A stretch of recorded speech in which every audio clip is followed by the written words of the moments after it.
Hello everybody and welcome back to another episode of Tehillim Treasures, where we will plumb the beautiful depths and treasures of Tehillim from the very beginning of Tehillim to the end of David HaMelech's masterpiece. This episode is brought to you by Chazaq. Chazaq is an organization that helps public school children become Shomrei Torah mitzvahs, exposes them to the beauty of Torah and mitzvahs. Imagine for a moment you're standing in a store or you're walking down the street. You know the neighbor. You've known them for many years. You see their children riding their bike in the driveway. And you know they're Jewish. But now there's someone who can help them take the next step. And that is Chazaq, with countless programs after school and other wonderful programs to help expose them to the beauty of Yiddishkeit. If you know someone or know someone that knows someone that can help these children, then please email at psty@chazaq.org. This episode is also brought to you by Chickens for Shabbos. Chickens for Shabbos is exactly what it says it is, plus more. There are many people. There are Melamdim's children. There are Agunis. There are Grushis. There are families that do not have simple essentials for Shabbos and for life. Whatever they need, Chickens for Shabbos is there to provide. Please do your utmost to help in any way you can. So now we move on to the final two chapters of Sefer Tehillim, Kuf Mem Tes and Kuf Nun. What a journey it's been. I have endless hakaras hatov to all of you, to my audience, to those who have watched some, 1, 2, or all 75 chapters, segments of these Prakim of Tehillim. I have endless hakaras hatov to my great videographer, Ari Bennett, who has been with me through thick and thin, and is an incredible Yid, and is somebody that has always supported me and encouraged me to continue even when things got a little bit slow and a little bit rough and there was no time to do things. He always wanted to maximize the amount of learning Torah. I want to add one more thing, that he reminds me, look at the screen, look how many views there are.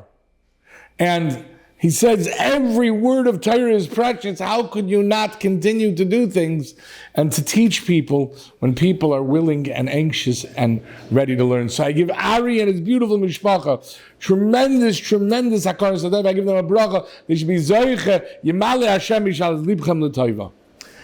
An added note of hakaras hatov to Chazaq and to Rabbi and the entire team and to everything you do to disseminate countless hours of Torah. What a marbitz Torah you are. Chazaq should continue to have the koyches they need and the siyata they need to make such an incredible mark on each and every one of us. You try. And now we come to the end. Sure. The what? What? The what? Torah anytime. Oh. Last but not least, Torah anytime. If you want Torah anytime, then go to Torah anytime. The Torah Anytime team is the most innovative and driven group of Marbitzei Torah, and they should have the Arbatzis HaTorah as a schus for them and their mishpachas Mitzvah Hashem to continue on in spreading Torah and the word of Hashem to Klal Yisrael for many years to come. We now come to the final two kapitla, Kuf Mem Tes and Kuf Nun. And these are the last two chapters of Tehillim. The 149th chapter is called penultimate chapter, the second last chapter. And we write, David HaMelech writes, Yalzu Chasidim B'chavoid Yiranu al Mishkavoisam Roim Moiskel B'groinam B'cherev Pifiois B'yadam. Let the devout exalt in glory. Let them sing joyously upon their beds. The lofty praises of Hashem are in their throats, and a double-edged sword is in their hand. Why are they singing in bed? What are they singing? And what does that have to do with the double-edged sword? Says Rabbi Yitzchak HaKohen Cook in Ein Ayah, It's a magnificent set of svarim on the Agartha Gemaras. Aya stands for Avram Yitzchak HaKoyin, which is Rav Kook. And in Lashon HaKodesh, an eye is a falcon, so the eye of the falcon. And he says as follows. He says, the song that we're talking about, according to the Gemara in Brachas, is the song of Kriya Shema. And Rabbi Yitzchak says, whoever says Kriya Shema on his bed, it's as if he's holding a double-edged sword in his hand. Rashi says that the sword kills the mazikim, the celestial demons that threaten a person. The sword is there to kill them. And Rav Kook says that man is a composite. He is a collection of the physical and the intellectual. The intellect of a human being has the ability to stand up to all the negative powers. But the physical part of a human being is susceptible to them. We're vulnerable to them. And so he says, a double-edged sword is able to fight both of them. A person is compared normally to a single-edged sword, because since your intellect is able to fight and protect you from sin, but when you go to sleep and your intellect leaves you and the power of Tumah has control over you, and that can still have effect even after you wake up. So the Chachamim gave us a skula, and they said, you have a tefillah of Kriya Shema, and through Kriya Shema, man's physical powers acquire an impression of holiness which is greater than the intellectual powers. You hear what's going on? What a fascinating idea. Yeah. When a person goes to sleep at night and Tumah overtakes him, he has the ability to recite Kriya Shema, and Kriya Shema transforms those physical powers into something even greater than spiritual powers. Cherev Pifiyos, you now have a double-edged sword.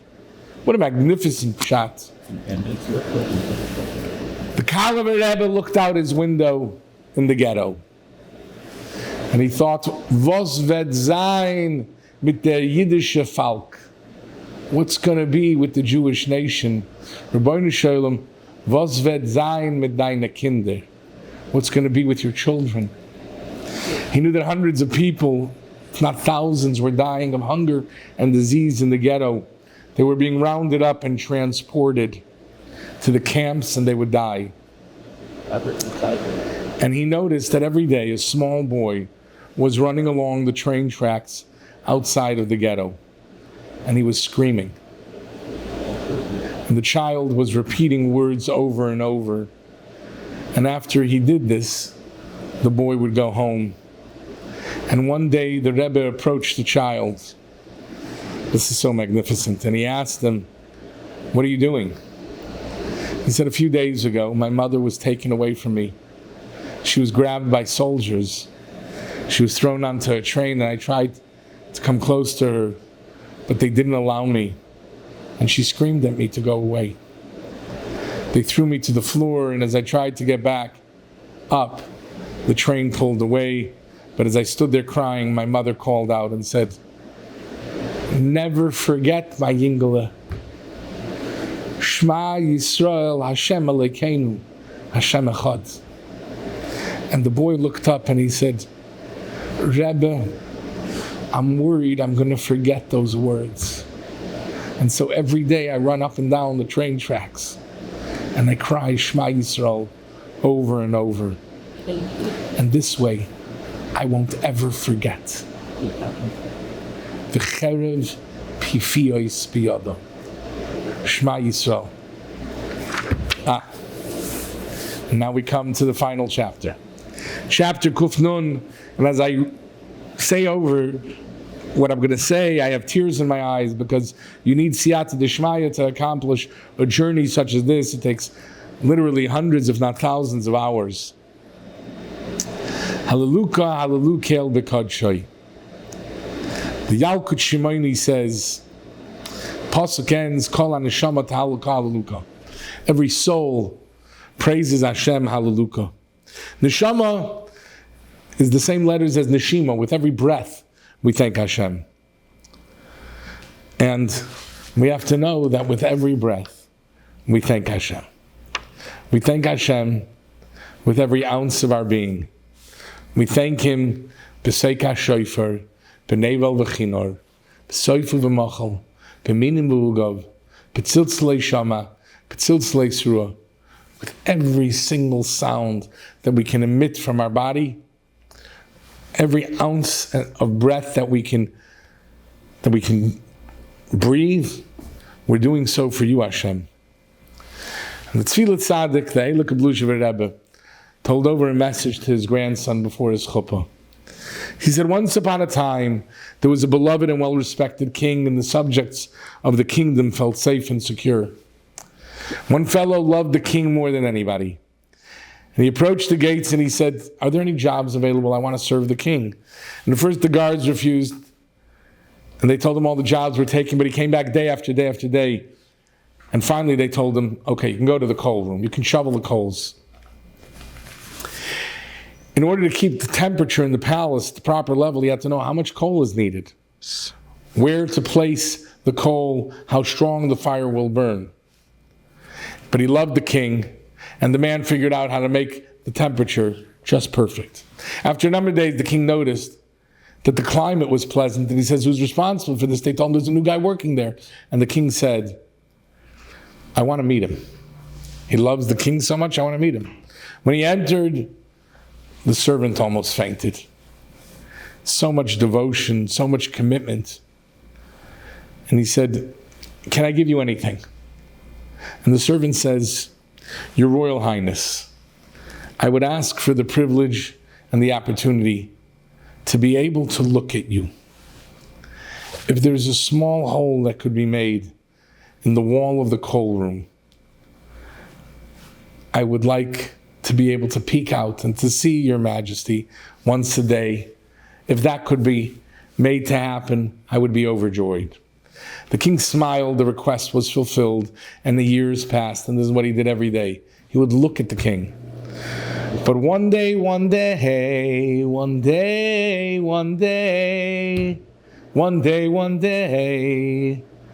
it dawned on him he won't be able to do this forever.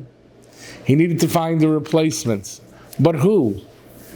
He went looking through the kingdom. No one has the same passion as he did. No one would commit his life to this mission like he did. He decided the only solution was for him to get married. If he would get married, he would have children. And he would raise his family with the same ideals and goals as he possessed. Only then could he be certain. Only then. The Blushever looked at his grandson with tears in his eyes and he said, we are the loyal subjects of the king. We want nothing more than to serve our king faithfully every single day. And that's all that we dream of in life. And as we get older, we realize we won't be here forever. Who can we trust? And this is why we get married, so that one day our children will serve the king with the same faithfulness as he did. And that is the end. And that, I believe, is David HaMelech's wish for all of us. To all of us, to all of his descendants, to all of his children, to all of his servants. He tells us, Klal Yisrael, I have served Hashem loyally. And I don't know who else to trust. So I'm giving it over to you.